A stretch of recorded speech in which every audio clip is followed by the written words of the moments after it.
জামালপুর সদরের দিতপল্লা ইউনিয়নের চারশি বালুয়াটা গ্রামে প্রায় 11 দিন ধরে অবরুদ্ধ এক অসহায় পরিবার। পৈতৃক ভিটায় বসবাস করা শুকুর আলীর পরিবার অভিযোগ করেন, সমাজসেবা অধিদপ্তরের সহকারী পরিচালক আব্দুস সালামত ও তার পরিবার রাস্তার জমি নিজের দাবি করে বাড়ির আঙিনা ও চলাচলের রাস্তায় বাঁশের বেড়া দিয়ে ঘিরে রেখেছেন। ফলে তারা গরু, ছাগল এমনকি নিজেরাও বাড়ির বাইরে বের হতে পারছে না। ভুক্তভোগীরা জানান, এ নিয়ে থানায় অভিযোগ দিলেও প্রভাবশালীদের কারণে পুলিশের পক্ষ থেকেও কোনো কার্যকর পদক্ষেপ নেওয়া হয়নি।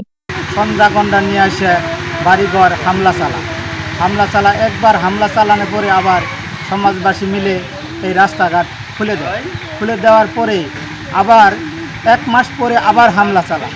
আর রাস্তাটা আমাদের বাড়ির রাস্তা, বিকল্প কোনো এই বাড়ির রাস্তা নাই। তাদের জমির উপর দিয়ে অল্প জমি, মানে 1.5 শতাংশ জমির উপর দিয়ে আঙুরের রাস্তা, সেই রাস্তাটা সে বন্ধ করে দেয়। প্রতিদিন আমাদের হুমকি দিচ্ছে, গালাগালি করছে, পুলিশও কিছু করছে না। আমরা খুব অসহায় হয়ে পড়েছি, এমনই অভিযোগ এক ভুক্তভোগীর নারীর।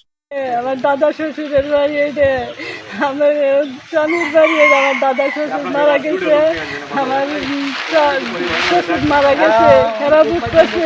সপ্তাহ যাবত আমরা এবার বাড়ি থেকে বেরোতে পারতেছি না।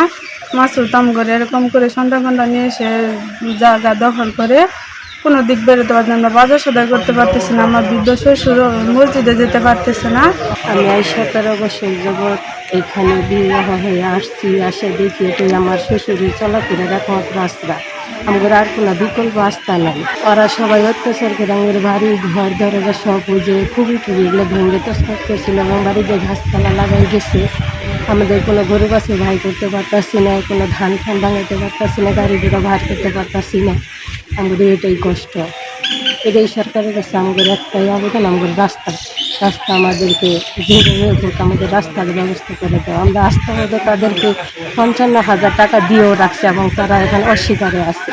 ঘটনার বিষয়ে জানতে চাইলে অভিযুক্ত সমাজসেবা কর্মকর্তা আব্দুস সালামত ও তার পরিবারের সদস্যরা ক্যামেরার সামনে কথা বলতে রাজি হননি।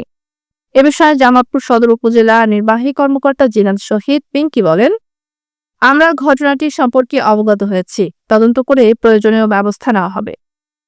দীর্ঘদিনের চলাচলের পথ বন্ধ হয়ে যাওয়ায় চরম দুর্ভোগে পড়া শুকুর আলীর পরিবার দ্রুত এই অবরুদ্ধ অবস্থা থেকে মুক্তির দাবি জানিয়েছেন।